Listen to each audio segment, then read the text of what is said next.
nabanggit nyo na rin po support with the government. As of now po, ano po ba yung status of support ng government natin dito sa renewable energy na may mga gumagamit na din po. At the same time, like Department of Energy, meron na po ba silang plan for this? To be fair with the government, they're very active looking into this, and we are one of those countries na nagpasa ng Renewable Energy Act, many years ago, that enabled renewables sa Philippines. I think sometimes what's missing is yung execution part. That means we have the Renewable Energy Act, but how to execute it, yun yung medyo kulang. So to be fair with the DOE and the government, they're very active in terms of supporting programs such as net metering program, for example, for household. So where yung excess energy mo, you could sell to the grid. There are a lot of other programs as well that kind of enables renewable energy on the smaller scale. But I guess more to do to enhance and to make it more accessible sa normal na tao. Thank you so much po. Thank you, Cesar. Sir June, meron na pong phone-in question. Ano daw po ibig sabihin ng RE sa Integra RE? Renewable energy. Ayun. Yes. So, alam mo na yung nagtanong sa akin. Papa, sir.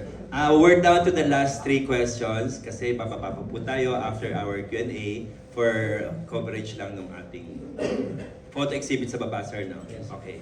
So, we have questions from PTV4. Good morning po. I'm Lian from PTV. So lately nga po, nauuso po yung mga solar and then nabanggit na nag-trending pa po siya. But of course, hindi naman po lahat ng Pilipino is open agad sa pag-switch. What challenges do you face in promoting renewable energy adoption? And also after this launching, do you have future plans like campaigns on how to promote this? Like nabanggit nyo nga po, syempre, na kailangan mo nang maging maalam ng mga Pilipino. Yeah. So on the challenge, I think we've touched some points earlier, and one of the things is, I guess, financing, di ba? At Tagalog, yung financing, kasi yung capex nga kailangan magbigay ng cash, or you have to invest in the beginning. So medyo mahirap yun sa ibang Pilipino, I think. But again, marami ng programs that could be explored para siguro i-address yung issue na yun.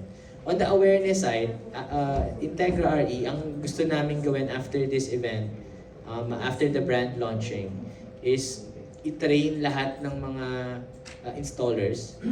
No, kasi they're really the one na medyo mas malapit sa market, no.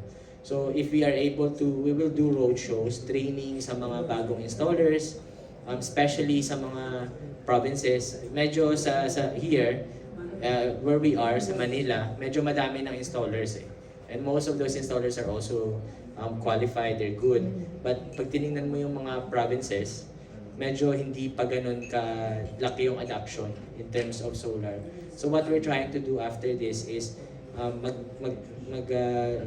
roadshow sa mga provinces and to help train yung mga installers. Kasi the good thing about solar, which is sometimes hindi siya na-focus, is nagki-create din kami ng trabaho eh.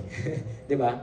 Kasi ang daming installer, 'di ba? Ang daming and if you look at that aspect ng installation, hindi siya pwedeng palitan ng AI. Kailangan mo ng tao na aakyat sa bubong and mag-install. So, in a way, we're also able to help the economy by creating jobs. And similar to food business, energy will be something that we need in the long run, di ba? Kailangan natin ng kuryente.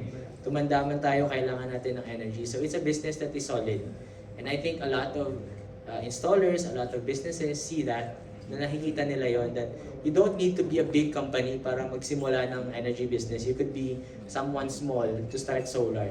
So, to answer your second question is we will do a lot of market awareness, but more towards the installers, towards the integrators of solar, so they can power more houses and more commercial businesses. Alright, thank you po.